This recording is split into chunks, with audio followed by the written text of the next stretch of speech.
कहानी शुरू होती है एक ट्राइब यानी कबीले को दिखाते हुए। ये लोग स्नो माउंटेन्स पर रहते थे और जंगली हाथियों का शिकार किया करते थे। वो जंगली हाथी पहाड़ों पर काफी कम आया करते थे और सम टाइम तो वो बिल्कुल भी नहीं आया करते थे, जिसकी वजह से इन कबीले वालों को भूखा मरना पड़ता था। और इस बात को लेकर सब कबीले वाले काफी अपसेट होते हैं। वहाँ पर एक सीनियर लेडी होती है और सब कबीले वाले उसे माँ कहते हैं। माँ के पास ये एबिलिटी थी कि वो सॉल से बातें किया करती थी। असल में उन्हें एक लड़की मिलती है। इस लड़की का नाम एवरेट होता है और कबीले का एक लड़का जिसका नाम डिले होता है। डिले एवरेट को काफी लाइक करने लग गया था। डिले के फादर के पास एक व्हाइट रॉड भी था, क्योंकि जब भी वो लोग शिकार पर जाया करते थे सबसे पहले वो ही शिकार किया करते थे। डिले के फादर डिसाइड करते हैं कि वो एक जर्नी पर जाएंगे। फिर एक रात वो अपने फ्रेंड को कहते हैं कि मुझे जाना पड़ेगा, लेकिन तुम मुझसे प्रॉमिस करो कि इस बारे में कोई भी बात तुम किसी को नहीं बताओगे और ना ही ये रीजन बताओगे कि मैं यहाँ से क्यों गया हूँ। वो अपना व्हाइट रॉड अपने फ्रेंड को देकर वहाँ से निकल जाते हैं। डिले के फादर के जाने के बाद सब लोग डिले को काफी परेशान करने लगे थे कि तुम्हारे फादर भाग गए हैं, क्योंकि सब समझ रहे थे कि उसके फादर डर कर भाग गए हैं, मगर रियलिटी कुछ और ही थी जो कोई भी नहीं जानता था सिवाय उनके फ्रेंड के। एवरेट और डिले दोनों खुद को काफी अकेला फील करते हैं और उन्हें किसी के सहारे की जरूरत होती है, तो उन दोनों की फ्रेंडशिप हो जाती है। टाइम गुजरने के साथ साथ वो एक दूसरे को पसंद करने लगे थे। काफी साल गुजर चुके थे। एवरेट और डिले भी अब बड़े हो चुके थे। एक बार फिर से वो जंगली हाथी इनके इलाके में आते हैं। ये फैसला किया जाता है कि जो सबसे पहले शिकार करेगा उसकी शादी एवलेट से करवा दी जाएगी और वो व्हाइट रॉड भी उसे मिल जाएगा और तो और उसे कबीले का लीडर बना दिया जाएगा। एवलेट डिले से कहती है कि चलते हैं हम यहाँ से, फिर हम शादी कर लेंगे। डिले कहता है कि नहीं, मैं नहीं भागूंगा जैसे मेरे फादर भाग गए, और देखना मैं ही जंगली हाथी का शिकार करूंगा और तुमसे ही शादी करूंगा। सब कबीले के लोग जंगली हाथियों का शिकार करने के लिए चले जाते हैं। एक काफी बड़े जंगली हाथी को वो एक जाल में फंसाने में कामयाब हो जाते हैं, लेकिन वो हाथी रस्सियों को तोड़कर भाग जाता है, लेकिन स्टील जाल उसकी बॉडी में फंसा हुआ था। सारे कबीले वाले उस जाल को पकड़ लेते हैं। हाथी तेजी से भाग रहा होता है और सबको जाल छोड़ना पड़ता है। सिर्फ डिले का हाथ ही अब तक जाल में अटका हुआ था। हाथी डिले को घसीटते हुए माउंटेन्स के टॉप पर ले आता है। वहाँ पर लाकर वो हाथी डिले पर अटैक कर देता है, लेकिन डिले उस हाथी को एक रॉड मारता है जिससे उसे कोई भी फर्क नहीं पड़ता और वो एक बार फिर से डिले पर अटैक कर देता है। फिर डिले एक और रॉड उस हाथी को मारता है और इस बार वो हाथी मर जाता है। इतनी ही देर में सारे कबीले वाले भी वहाँ पर पहुँच जाते हैं। वो देखते हैं कि डिले ने अकेले ही इतने बड़े हाथी को मार डाला है। ये देखकर सब लोग काफी खुश होते हैं। डिले को वो व्हाइट रॉड दे दिया जाता है और फैसले के अकॉर्डिंग एवलेट उसे सौंप दी जाती है और डिसाइड किया जाता है कि इन दोनों की शादी होगी। लेकिन डिले एक बात को सोचकर काफी वरिड होता है, क्योंकि सब सोच रहे थे कि डिले ने जाल को नहीं छोड़ा था, लेकिन रियलिटी तो ये थी कि उसने भी जाल छोड़ दिया था। वो तो उसका हाथ उसमें अटका रहा। इसी वजह से वो उस व्हाइट रॉड को रिटर्न कर देता है। वो एवलेट को कहता है कि मैंने उस हाथी को नहीं मारा है, बल्कि वो मेरे रॉड में अटक गया था और इसीलिए मैंने वो व्हाइट रॉड रिटर्न कर दिया है। उस व्हाइट रॉड को उसने छोड़ दिया, इट्स मीन कि उसने एवलेट को छोड़ दिया, क्योंकि एवलेट उसी को मिलती जिसने हाथी का शिकार किया। इस बात से एवलेट उससे नाराज हो जाती है और उन दोनों में सेपरेशन हो जाती है। नो डाउट वो दोनों एक दूसरे से बहुत प्यार करते थे, मगर वो ट्रेडिशन से कनेक्टेड थे। उसी रात कुछ घोड़े पर सवार लोग उनके कबीले पर अटैक कर देते हैं और कबीले के काफी मेल्स और फीमेल्स को प्रिजनर बनाकर अपने साथ ले जाते हैं और उन प्रिजनर्स में एवलेट भी शामिल थी। लेकिन डिले और उसके कुछ साथी बच जाते हैं। डिले कहता है कि मैं अपने कबीले के लोगों और एवलेट को बचाकर जरूर वापस ले आऊंगा। डिले का साथी बोलता है कि उन खतरनाक माउंटेन से कोई भी वापस नहीं आता। डिले कहता है कि जिन लोगों ने अटैक किया है वो भी तो वहीं से आए थे। वो डिसाइड करता है कि मैं उनका पीछा करूंगा। इसके बाद डिले उन लोगों और उनके घोड़ों के पैरों के निशानों को फॉलो करते हुए आगे बढ़ता है। डिले के साथ उसके कुछ साथी भी होते हैं, लेकिन जो उनकी जर्नी थी वो काफी टफ थी और तो और खुद को और उन लोगों की जान बचाकर वापस आना काफी डिफिकल्ट था। लेकिन डिले और उसके साथी किसी भी चैलेंज को एक्सेप्ट करने के लिए तैयार थे, क्योंकि उन्होंने अपने लोगों को सही सलामत वापस लेकर आना था। वो कॉन्टिन्यूसली दिन रात अपने सफर में ही गुजारते हैं।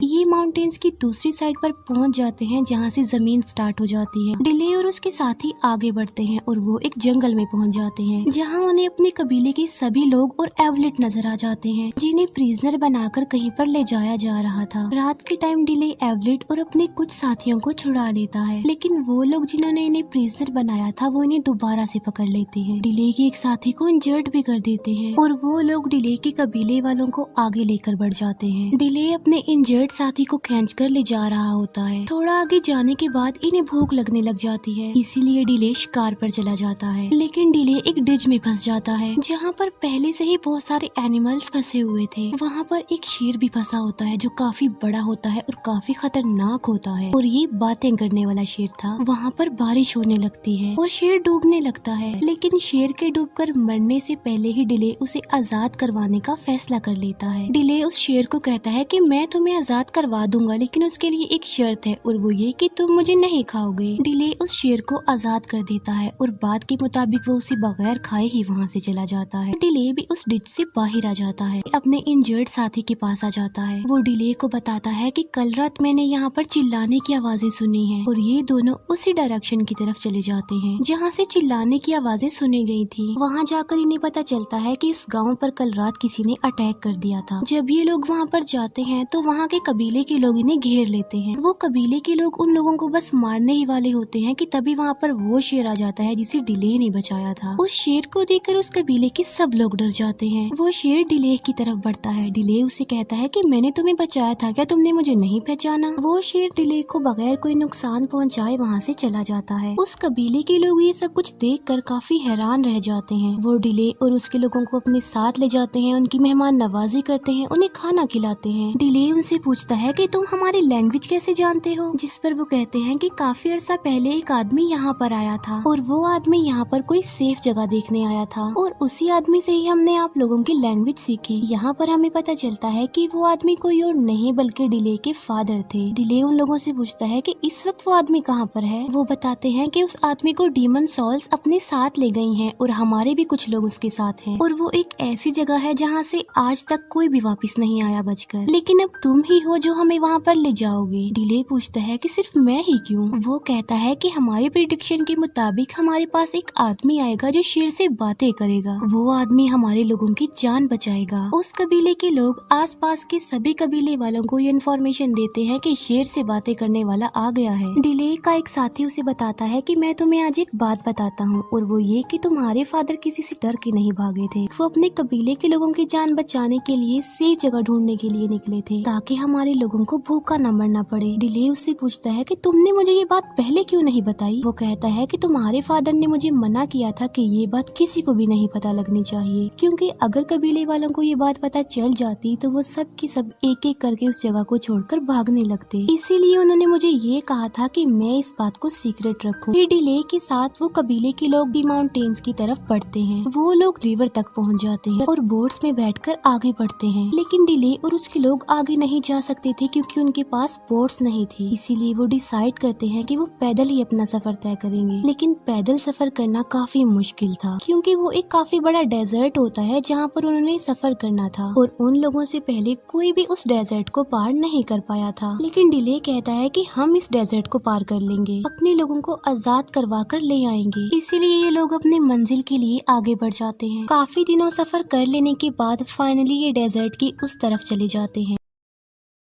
ये देखते हैं कि वहाँ पर काफी बड़े बड़े पिरामिड्स बनाए जा रहे हैं। लोगों को गुलाम बनाकर यहाँ लाने का मकसद ये है ताकि उनसे काम लिया जा सके पिरामिड्स बनाने में। वहाँ पर उन लोगों की तादाद भी बहुत ज्यादा होती है और उनके गुलामों की तादाद उनसे ज्यादा होती है। ये लोग अपने लीडर को गॉड कहते हैं। ये लोग अपने बारे में कहते हैं कि ये लोग आसमान से उड़कर आए हैं। उनका गॉड कभी भी उनके सामने अपना फेस रिवील नहीं करता, बल्कि वो हमेशा पर्दों में रहता है। इनका गॉड बस अपने लोगों को ऑर्डर्स देता है। उन ऑर्डर्स में एक ये भी कि इन गुलामों से जल्दी काम करवाओ। डिले और दूसरे कबीले का सरदार जो कि डिले का साथ देने के लिए यहाँ पर आया था, ये दोनों मिलकर गुलामों के टेंट में चले जाते हैं। इन लोगों के सामने एक आदमी को लाया जाता है जो कि ब्लाइंड था। वो आदमी डिले को बताता है कि 3 में से सिर्फ एक गॉड ही जिंदा रह गया है। डिले पूछता है कि उसे कैसे मारा जा सकता है। वो कहता है कि गॉड डरता है एक ऐसे इंसान से जिसकी बॉडी पर एक खास किस्म की निशानी होगी, और वो निशानी ऐसी है जैसे आसमान पर दिखने वाले विजिबल निशान होते हैं। प्रेडिक्शन के मुताबिक वो आदमी सब कबीले वालों को, सब गुलामों को बचाएगा। डिले से पूछा जाता है कि क्या तुम्हारी बॉडी पर ऐसा कोई निशान है? इस बात का डिले कोई आंसर नहीं करता। डिले को यहाँ पर ये भी पता चल जाता है कि उसके फादर की डेथ हो गई है और उन लोगों ने ही उन्हें मारा है जो उसके कबीले वालों को गुलाम बनाकर यहाँ पर लेकर आ गए हैं। इसके बाद डिले और उसका साथी अपने लोगों के पास आ जाते हैं, लेकिन वो कुछ लोगों की नजरों में आ चुके थे और उन लोगों के बीच में फाइट हो जाती होती है। इस फाइट में डिले का साथी मारा जाता है। मरने से पहले वो डिले के फादर का व्हाइट रॉड डिले को दे देता है और अब डिले सबका रेवेंज लेना चाहता है। वो सब लोगों की जान बचाना चाहता है, उन्हें आजाद करवाना चाहता है। कुछ लोग देखते हैं कि एवरेट के हाथ पर चोट के निशान हैं और ये निशान बिल्कुल वही आसमान पर दिखने वाले विजिबल निशानों की तरह थे, यानी प्रिडिक्शन के मुताबिक वो निशानी एवलेट में पाई गई। उन निशानों को देखकर सब लोग काफी डर जाते हैं। एवलेट को वो लोग अपने गॉड के पास लेकर जाते हैं, क्योंकि जिसके हाथ पर भी वो निशान होंगे वो लोगों को बचाएगा, उन्हें आजाद करवाएगा। वहाँ के लोग अपने गॉड को बताते हैं कि यहाँ पर एक शिकारी भी आ रहा है इसके पीछे। सुबह को डिले और उसके लोग अपने लोगों के पास जाने के लिए मजदूर बन जाते हैं। डिले के लोग जंग का ऐलान कर देते हैं। वहीं पर जंगली हाथी भी होते हैं जो इधर उधर भागने लगते हैं और वहाँ पर हलचल मच जाती है। गॉड बोलता है कि एवलेट को बाहर ले जाओ, अगर इसके बावजूद भी वो लेबर ना रुके तो बेशक एवलेट को मार डालना। ऐसा ही किया जाता है और एवलेट को बाहर ले जाया जाता है,